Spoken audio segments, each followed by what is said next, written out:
मेहनत से, बड़ी दुआओं के बाद एक इंसाफ टहलता हुआ हम तक भी पहुंचा है, और वो कि जो कि रियासत की जिम्मेदारी रही है, पाकिस्तान की हुकूमत और पाकिस्तान की सियासत, कानून, आइन ने अपने 50 साल में जरूरी नहीं समझा था कि पाकिस्तान हिजरत करके आने वालों, वो लोग जो बानियाने पाकिस्तान की औलादें हैं, जिन्होंने पाकिस्तान बनाया है, ना सिर्फ पाकिस्तान बनाया बल्कि उसके अंदर तरक्की और तामीर का एक नया दौर शुरू किया था।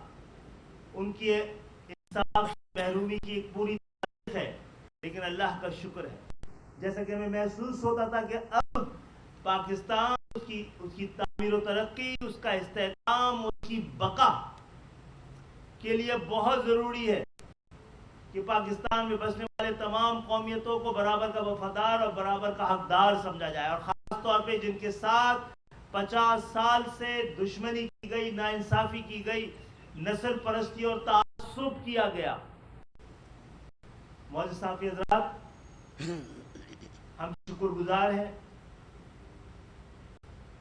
सिंध हाई कोर्ट के और उस फैसले के जो 30 जून 2024 की तारीख साथ, ये तारीख एक फैसले से जुड़ी हुई है, क्योंकि ये फैसला जुड़ा हुआ है हमारी कौम की उम्मीद, यकीन के साथ।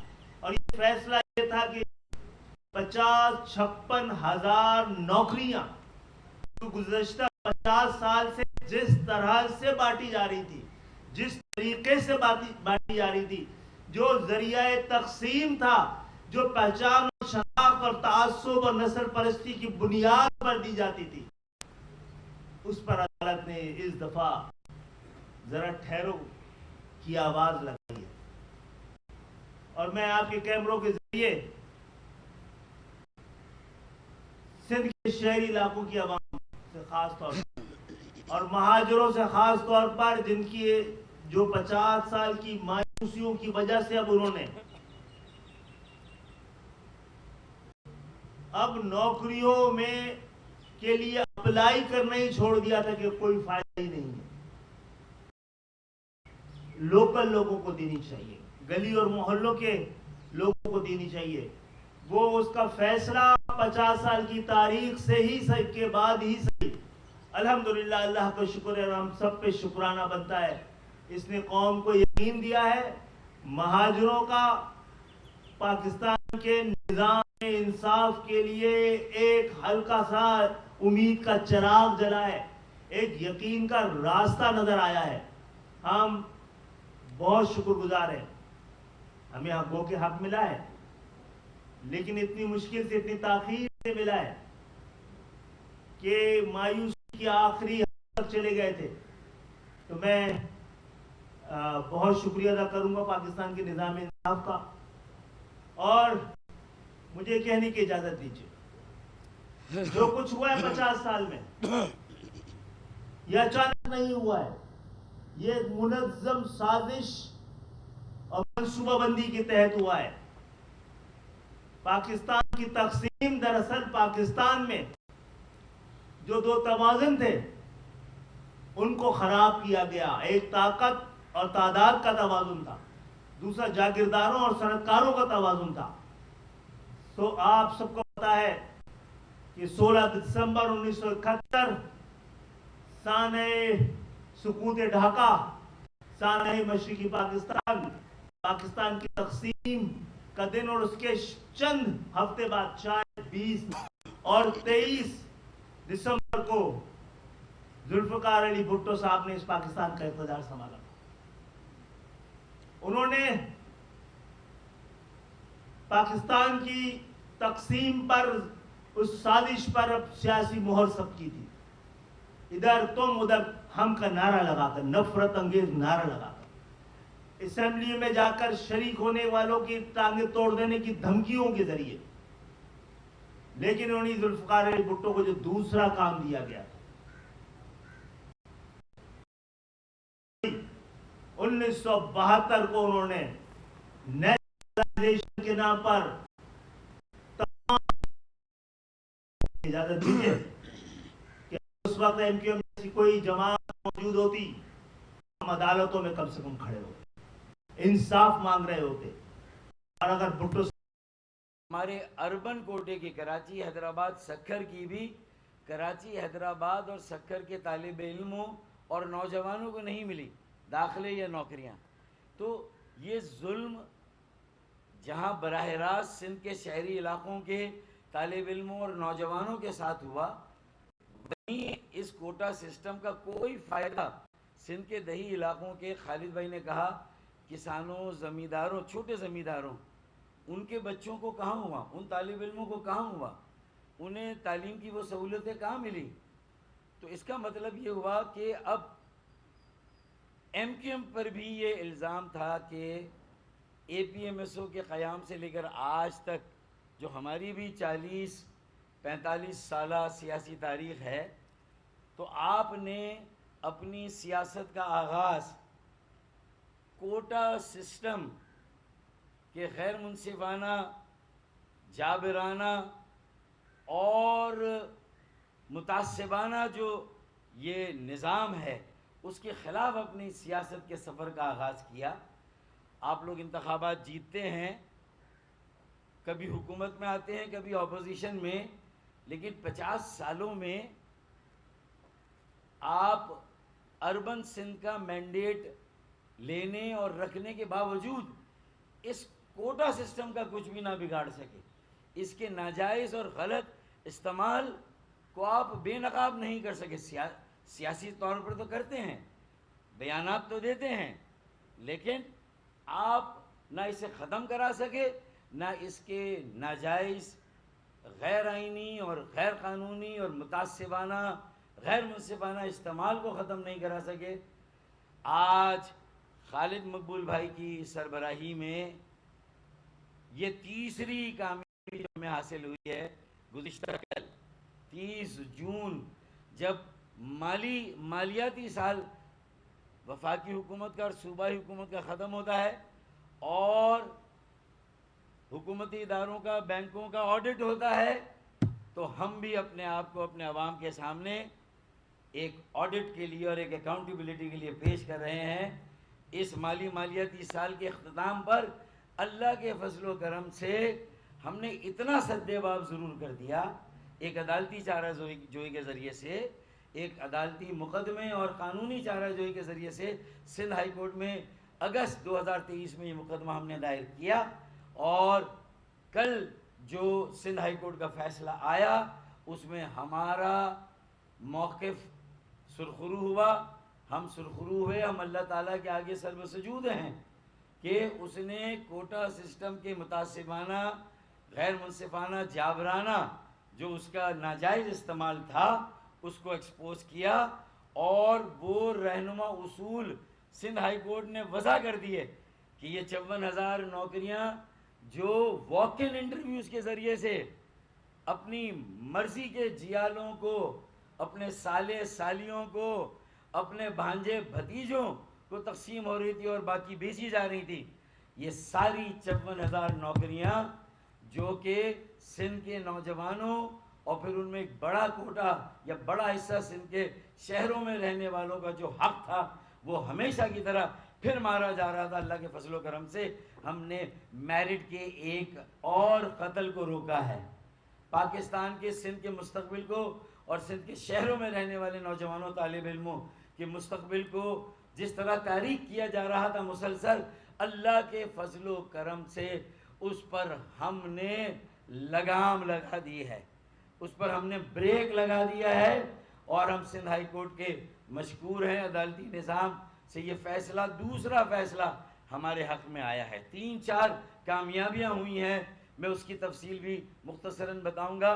कि पहली कामयाबी, आबादी में पहली मरतबा कराची सिंध का 37% हो गया, वरना 50 सालों से 33% था।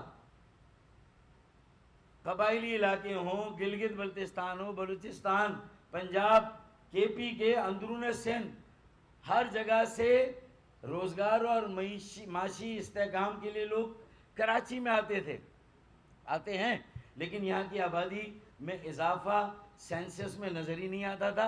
हमने निगरानी करके पहली मरतबा आबादी को लापता आबादी को रिकवर करवाई है। पहला कारनामा था खालिद मकबूल सिद्दीकी भाई की सरबराही क़यादत में, और उसके साथ साथ ये मर्जर जो हुआ था MQM के तमाम बिखरे हुए लोगों का 11 जनवरी 2023, ये उसके बाद पहली कामयाबी वो हुई थी। और उसी के साथ साथ आर्टिकल 140A का मुकदमा जो हम सब ने मिलकर दायर किया था कि इख्तियारात और वसाइल शहरी हुकूमत, मकामी हुकूमत और बल्दियाती इदारों को जाने चाहिए, और ये सिर्फ कराची और हैदराबाद के लिए नहीं, पंजाब के शहरों और ज़िलों के लिए, बलूचिस्तान के अजला और शहरों के लिए, KP के अंदरून सिंध और पूरे सिंध के शहरों और ज़िलों के लिए ये मुकदमा हमने किया और उनको इख्तियारात देने का हुक्म आ गया। ये सुप्रीम कोर्ट गुलजार अहमद शेख चीफ जस्टिस ने फैसला दिया, वो दूसरी बड़ी कामयाबी। और फिर तीसरी बड़ी कामयाबी अल्हम्दुलिल्लाह 8 फरवरी 2024 हमने अपनी छीनी हुई सीटों को अवाम की ताईद और हिमायत से वापस लिया। ये तीसरी बड़ी कामयाबी। और ये 30 जून 2024 जो कल हुआ, ये हमारी चौथी बड़ी कामयाबी है। ये नौजवानों में, तालिब इल्मों में, मेरी बहनों, भाइयों, बेटे और बेटियों में MQM के बारे में जो एक तशवीश थी कि MQM शायद कोटा सिस्टम के गैर मुनसिफाना, नाजायज़, गैर आइनी इस्तेमाल, जिसमें हमारा 40% का कोटा भी हमें नहीं मिलता, हमने ये इंश्योर किया है। और इस अदालती फैसले के बाद हुकूमत सिंध को इस बात का पाबंद किया गया कि Sindh permanent resident certificate rules 1971 के तहत जो है वो PRC के मुताबिक, और वो PRC का बनना भी एक ख़ास कायदे और ज़ाब्ते के मुताबिक है कि भाई तुम्हारा बाप भी जिस शहर का था, तो अगर बाप तुम्हारा जिस शहर और ज़िले का है तो तुम्हारा हक PRC पर पहले है। किसी का बाप कराची में नहीं रहता था, कहीं और रहता है, पंजाब में, बलूचिस्तान में, KPK में या अंदरून सिंध में, तो उसका कराची के PRC और डोमिसाइल पर पहला हक नहीं है। ये कवायद और जवाबित में जो Sindh permanent resident certificate rules है उसमें ये लिखा हुआ है। 74 ये इसमें लिखा हुआ है। फिर 71 में ये पहली बार कोटा सिस्टम याहिया खान के ज़माने में आया था। अगर उसकी स्पिरिट अच्छी थी तो उसका इस्तेमाल नाजायज़ था, गलत था, उसके दौरानी को मुकर्रर किया जाना था। अब भी ज़रूरत इस बात की है कि अगर ये कोटा सिस्टम है तो इसका मुनसिफाना इस्तेमाल होना चाहिए। हमने उसी को इंश्योर किया है, वरना एक वक्त आना चाहिए कि ये सारा निज़ाम मेरिट पर कायम होना चाहिए, ताकि मेरिट का कत्ल ना हो, पाकिस्तान की मुस्तकबिल को तारीख ना किया जाए, ना कोई वॉक इन इंटरव्यूज़ होगा, PRC का ख्याल किया जाएगा, इश्तिहारात नुमाया और बड़े अखबारों में दिया जाएगा, और एक कमेटी कायम होगी सूबाई असेंबली के मुंतखब नुमाइंदों की कि हम अपने शहरों में हमारे कोटे पर होने वाली इन नौकरियों की निगरानी कर सकें, इस अमल को देख सकें। ये हमारी निगरानी, हम सरपरस्ती नहीं कह रहे, हम इसमें कोई पॉलिटिकल पैट्रनेज या किसी किस्म का मेरिट से हटकर कोई फ़ायदा उठाने की बात नहीं कर रहे, लेकिन कम से कम हमारे जो भी कोटा हमारा है, जो हमारा हक है, हमारा हिस्सा है, उस पर हमारे बच्चों को मेरिट पर उन्हें दाखिला मिलना चाहिए। मेडिकल कॉलेजेस, सरकारी जो इंजीनियरिंग यूनिवर्सिटियाँ या दीगर इदारे हैं, प्रोफेशनल कॉलेजेस और सरकारी महकमों में भी नौकरियाँ उन्हें मेरिट पर उनके हिस्से में, उनके कोटे में मिलनी चाहिए। मैं एक शेर पढ़ के ख़त्म कर दूँ बात कि ना गवाओ ना वकी नीम कश, दिल रेज़ा रेज़ा लुटा दिया। ना गवाओ ना वकी नीम कश, दिल रेज़ा रेज़ा लुटा दिया। जो बचे हैं संग समेट लो, तने दागदार जला दिया। सफ़ेद दुश्मना को खबर करो, मेरे दोस्तों को नवीद हो, वो जो रखते थे कर्ज जान पर, वो हिसाबात चुका दिया। मौलवी साहब हज़रात, फारूक भाई ने जिस निगरानी की बात की है, मैं आपके कैमरों के जरिए सिंध के शहरी इलाकों के एक एक फर्ज से कहता हूँ, निगरानी कीजिए। हम आपके साथ हैं, हम भी निगरानी में होंगे। और जनाब आली, मैं हुकूमत वक्त से, रियासत से, अदालत से ये मुतालबा करता हूँ, जब कोई कोटा पंजाब में नहीं है देही और शहरी का, शुमाली और जुनूबी का, उसके बावजूद जुनूबी सेक्रेटेरिएट पंजाब में बनाया जा रहा है। जब ये तखसीस और तफरीक अगर केपीके में नहीं है, फिर भी आज केपीके के वजीर आला ने जुनूबी केपीके के लिए एक सेक्रेटेरिएट के क़याम का ऐलान किया है। हमारा तो एक कोटा है, इसकी निगरानी के लिए, इसकी चौकीदारी के लिए, इसके पहरे के लिए हमें भी सिंध के अंदर जुनूबी सिंध का सेक्रेटेरिएट बनाने की, बल्कि शहरी सिंध का सेक्रेटेरिएट बनाने का हुक्म अदालतें सादिर करें।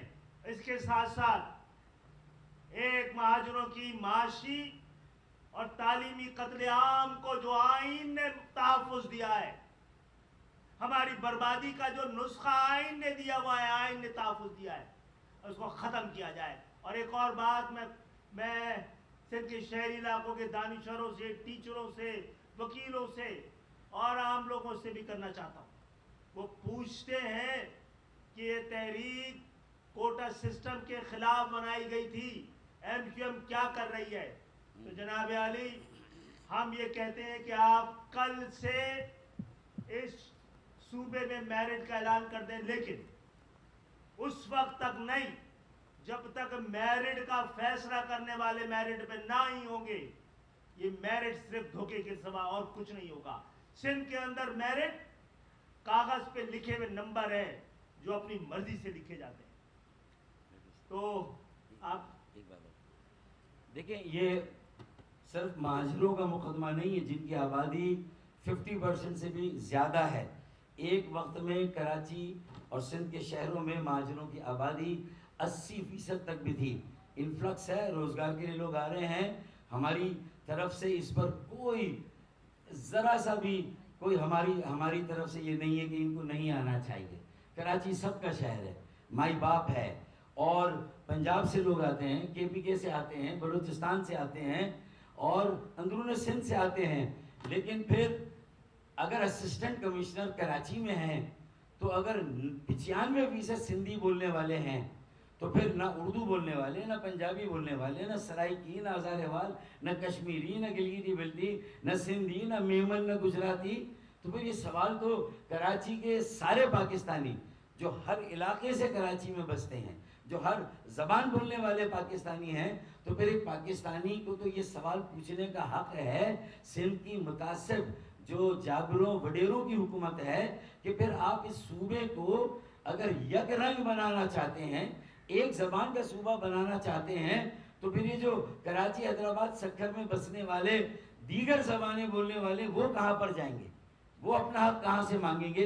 ये सवाल है। और यही सवाल हमने उठाया है कि अगर हमारे हक पर भी वो डाका मारेंगे तो इसकी इजाज़त अब हम नहीं देंगे और इंशाअल्लाह कानून, इंसाफ और अदालतें भी नहीं देंगे। मौलवी साहब हज़रात, आज मौका है कि मैं कौम के एक बेटे सेनेटर डॉक्टर फरूक नसीम को भी खराज तहसीन शुक्रिया अदा नहीं करेंगे। हमारा हिस्सा है, हमारा पार्ट है इस पार्टी का, उसके सेनेटर रहे हैं, वजीर रहे हैं। हम उनको सलाम पेश करते हैं जिस तरह उन्होंने कानून की जंग लड़कर अपनी कौम को हक दिलाया है। और पाकिस्तान के शहरी इलाकों में पूरा पाकिस्तान बसता है और उर्दू बोलने वाले महाजिर भी बसते हैं, गुजराती, मेमनी, ये सब लावारिस हैं, बाकियों को तो फिर भी कोई ना कोई वारिस है। इसलिए बार बार हमें बात करनी पड़ती है। और मैं इसके साथ साथ ये फारूक भाई ने कहा कि यंग रंगी, तो हम तो मुतालबा नहीं करते कि सूबे सिंध का नाम सिंधी सूबा रखो। दिल तो करता था कहा जाए थोड़े दिन पहले तक कि सिंध हाई कोर्ट का नाम भी सिंधी हाई कोर्ट रख दो। इस फैसले के बाद हम अपने इस मुतालबे से भी दस्तबरदार हो रहे हैं और हम चाहते हैं कल हमें ये मौका मिलेगा आपसे बोलें कि अब सिंध सेक्रेटेरिएट को सिंध सेक्रेटेरिएट ही कहने दीजिए, सिंधी सेक्रेटेरिएट नहीं कहने दीजिए। आप सबकी आमद पर शुक्रिया।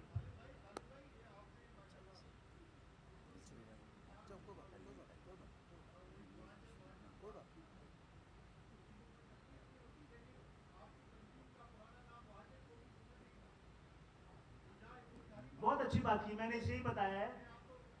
सवाल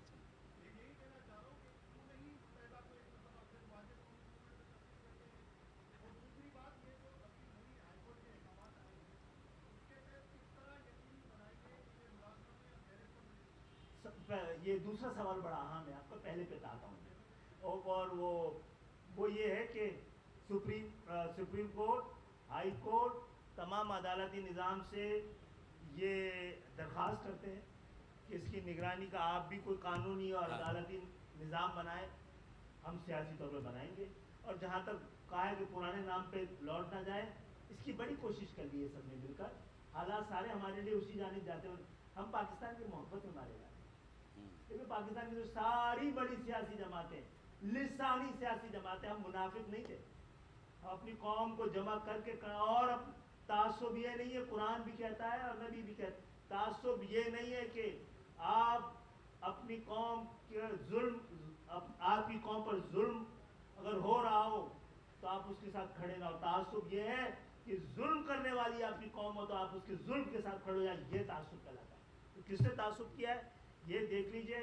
और अल्हम्दुलिल्लाह मुत्तहिद है और तमाम लोगों के लिए है। जो बार बार रिपीट इसलिए कर रहा था कि जनाब इस जबान और ये इंतज़ामी तौर पर तकसीम नहीं थी, इस जबान की बुनियाद पर तकसीम थी, ये लिसानी तकसीम थी सिंध के अंदर कोटे की, ये इंतज़ामी नहीं थी। इसलिए कहा गया है आज़ाद करा दिया उनको भी और बाकी तमाम लोगों को भी जो सिंध में रहते हैं, सिंध के शहरी इलाकों में रहते हैं, वो हमारी जिम्मेदारी है।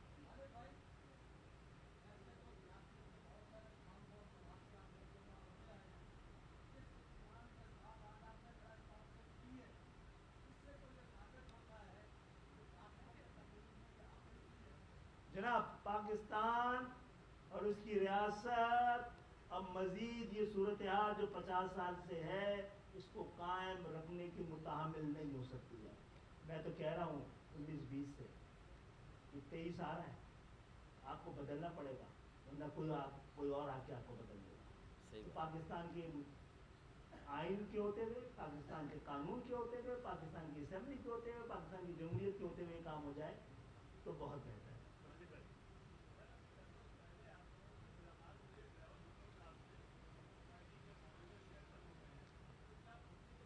उनसे भी ये दरख्वास्त की जनाब कि ये मज़ीद आपके हक में 50 साल तक जो कुछ होता रहा है मज़ीद नहीं होगा। तो हमने तो सिंध की को तकसीम से बचाने के लिए अपने हिस्से से ज़्यादा वाली कुर्बानी दे दी है, अब किसी और की बात, ये बात है।